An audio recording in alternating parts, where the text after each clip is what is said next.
को सूहो, सोजुन और सेयुन के बारे में पता लगता है और वो जब बिल्डिंग के टेरेस पर जाती है तब उसे सूहो दिखता है जो बहुत ज़्यादा ही सैड था। आफ्टर सम टाइम क्योंग सूहो को उसका जैकेट उसे दे देती है और बताती है कि उसे याद आ गया है कि उस दिन उसे बचाने वाला सूहो ही था।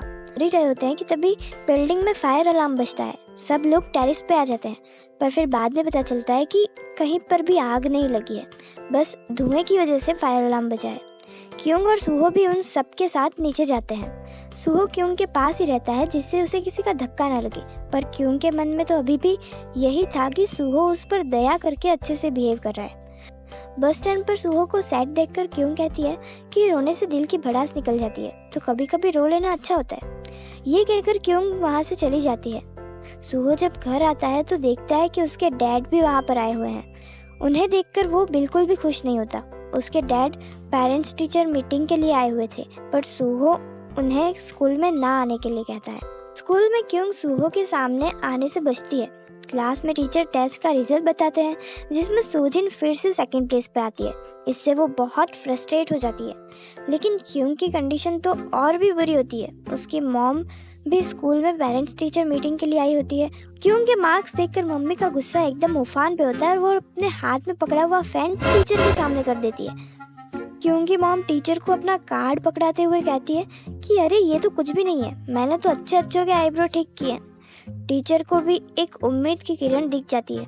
क्योंकि मॉम उसका रिपोर्ट कार्ड लेकर ऑफिस से बाहर जाती है कि तभी उसे दिख जाते हैं सूहो के डैड।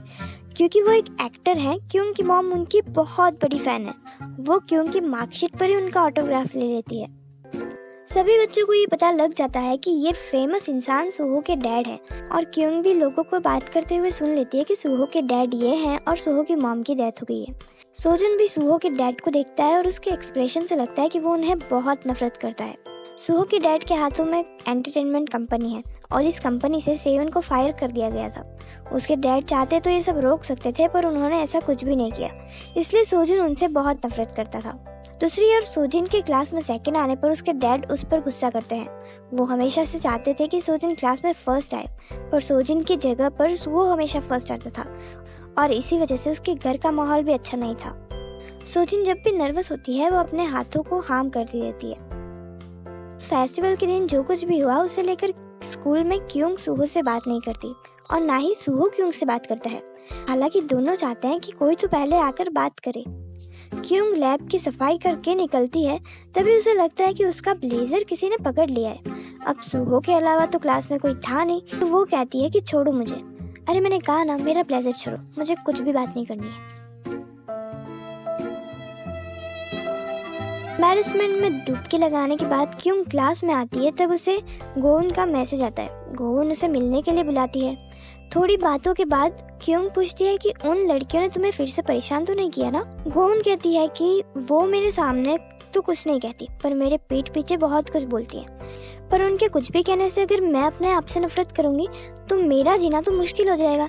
इसलिए मैंने डिसाइड किया है कि मैं उनको इग्नोर करूंगी और अपने फेस के साथ हैप्पीली रहूंगी। क्योंग सोचती है कि काश उसमें भी इतनी हिम्मत होती।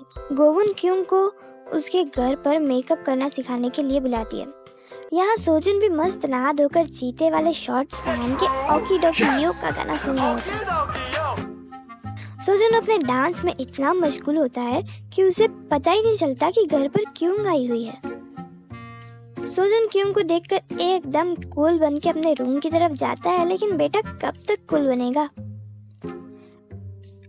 कुछ देर बाद क्योंग जा रही होती है, तब वो उसे रोककर गोउन की हेल्प करने के लिए थैंक्स बोलता है। क्योंग कहती है कि क्या कहा तुमने? Thank you? ये हान सोजुन ने मुझे थैंक यू कहा? मैंने प्रॉपर्ली सुना नहीं, जरा एक बार फिर से बोलो तो।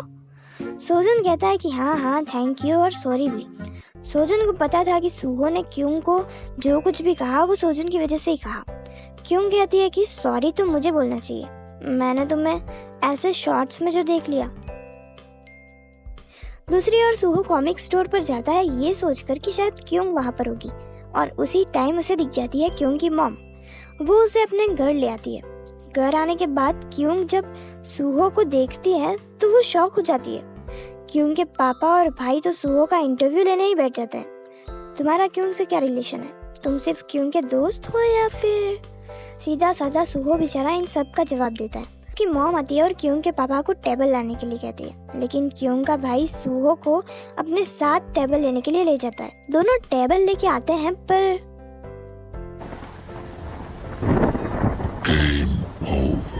अब इंडिया हो या कोरिया, लोग जुगाड़ तो निकाल ही लेते हैं। क्योंग का भाई सुहो का ब्लेजर देखता है और उसे बहुत अच्छा लगता है और वो इसे अपने पास रखने के लिए कह देता है। क्योंग उसके नालायक भाई को बार बार समझाती है, लेकिन लातों की भूत बातों से नहीं मानती। गैन ऑकवर्डनेस के समंदर में डुबकी लगाने के बाद दोनों खाना खाने लगते हैं। मम्मी बात बदलते हुए कहती है कि मेरी बड़ी बेटी है ना, वो तुम्हारे पापा की एजेंसी में ही काम करती है। बेचारी बहुत शार्प है, टैलेंटेड है, किसी लफड़े में नहीं पड़ती है।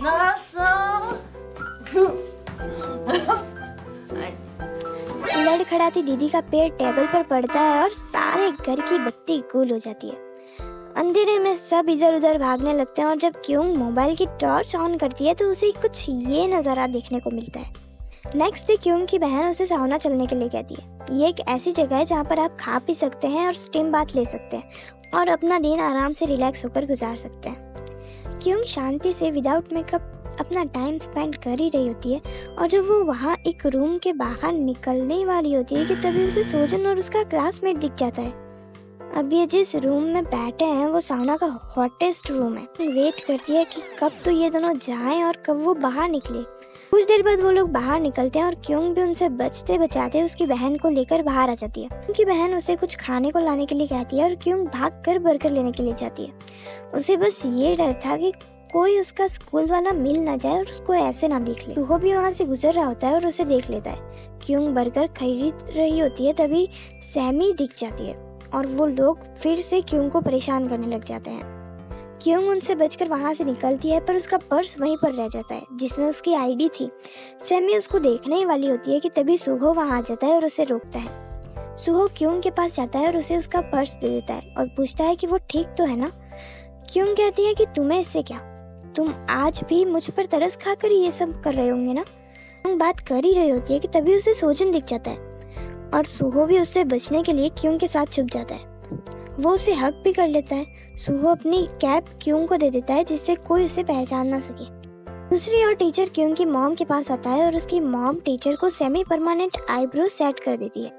इसी समय वहाँ पर क्योंग की बहन भी आ जाती है। उसको देखकर टीचर अपना झोला लेकर वहाँ से भागने लगता है पर क्योंग की बहन को टीचर के लुक से कोई फर्क नहीं पड़ता। वो तो उसे अभी भी बहुत पसंद करती है। यहाँ सोजन भी क्योंग की तरफ अट्रैक्ट हो रहा था। सैमी और वो लड़का जो हमेशा सोजन के पीछे पड़ा रहता है, ये दोनों एक ही टीम में हैं। उन्हें सोजन और क्योंग की एक पिक मिलती है जो एक दिन किसी स्टूडेंट ने खींची थी। उन सबको लगता है कि क्योंग सोजन की गर्लफ्रेंड है, तो वो उसे यूज करके सोजन को डराने का प्लान करते हैं और क्योंग को जबरदस्ती अपने साथ ले जाते हैं। दूसरी ओर सोजन अपनी मॉम का चेकअप करवाने के लिए आता है जहाँ पर डॉक्टर उसे बताता है कि अब उसकी मॉम बिल्कुल ठीक है और किसी ने उसकी मॉम का बहुत अच्छे से इलाज करने की गुजारिश की थी और एक बेहतर टीम से मिलवाया था। दरअसल ये सब सुहो ने किया था। सोजन सुहो के पास आता है पर थैंक्स नहीं बोलता और उल्टा उस पर गुस्सा करने लगता है। सुहो उसकी बात का बुरा नहीं मानता और कहता है कि तुम मेरे दोस्त थे इसलिए मैंने ये सब किया, अगर तुम मेरी जगह होते तो तुम भी यही करते। तभी सोजन को क्योंग का कॉल आता है। ये कॉल उस लड़के ने किया था और सोजन को मिलने के लिए बुलाया था। क्योंग भी यहाँ मौका देखकर सोआ को वीडियो कॉल कर देती है जिससे सबको पता चल जाता है कि क्योंग कहाँ है। सभी वहाँ पर आ जाते हैं और फिर क्या था, सोजन की फ्लाइंग किक और सुहो और सोजन के मुक्के से कोई भी नहीं बचता।